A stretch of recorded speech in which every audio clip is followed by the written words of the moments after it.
Imeelezwa kuwa Tanzania imepiga hatua kubwa katika sekta ya nishati baada ya kugundua gesi asilia yenye ukubwa wa futi za ujazo trilioni 57.54. Ugunduzi huo mkubwa unatarajiwa kuwa chachu ya maendeleo katika sekta hiyo ya nishati. Hayo yamebainishwa leo jijini Dar es Salaam na kamishna wa umeme nishati jadidifu kutoka Wizara ya Nishati, Mhandisi Innocent Luoga, ambapo ameeleza kuwa gesi hiyo itakuwa kichocheo kikuu katika mageuzi ya kiuchumi kupitia matumizi ya nishati safi na endelevu. Mhandisi Innocent Luoga ni kamishna wa umeme na nishati jadidifu, natoka Wizara ya Nishati, na nimekuja hapa kwa ajili ya kumwakilisha katibu mkuu kufunga ili kongamano ambalo limewakutanisha wataalamu wa masuala ya mafuta na gesi. Walikuwepo hapa kwa muda wa siku mbili kwa ajili ya kujadili masuala mbalimbali yanayoendana na mafuta na gesi.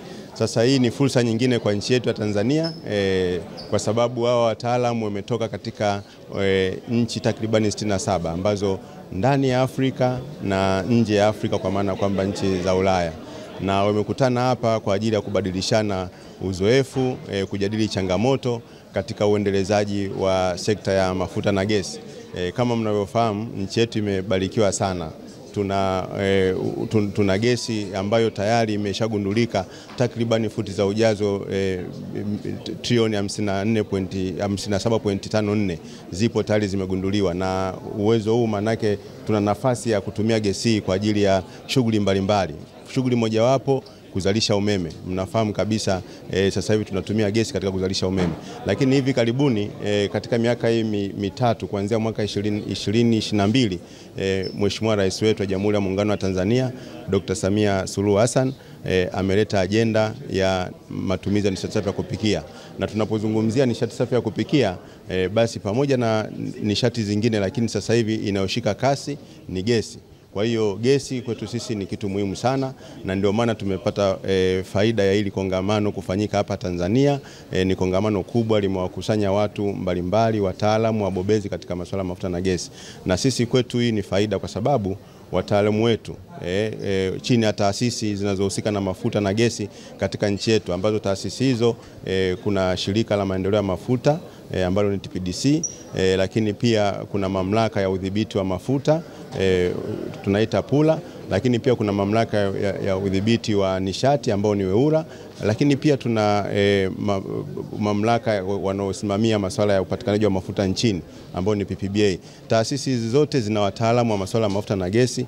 Kwa maana hiyo kongamano hili kufanyika hapa sisi ni fursa. Lakini fursa nyingine kutokana na hii ajenda tuliyokuwa nayo, tumetakiwa katika mpango mahususi wa nishati ikifika mwaka 2030 tuwe tumehakikisha 75% ya wananchi wa Tanzania wanatumia nishati safi ya kupikia. Lakini ule mkakati wa nishati safi ya kupikia unahitaji pia tukifika mwaka 2034 80% ya Watanzania wao wanatumia nishati safi ya kupikia. Kwa hiyo kongamano hili litaharakisha juhudi za serikali katika mipango yetu, kwa sababu tayari shirika la mafuta la maendeleo la mafuta Tanzania TPDC wanafanya kazi hiyo wakishirikiana na wakala wa nishati vijijini kujenga miundombinu ya gesi katika mikoa 4 sasa hivi, kuanzia Lindi, Mtwara, Pwani na Dar es Salaam, katika kuharakisha usambazaji wa gesi.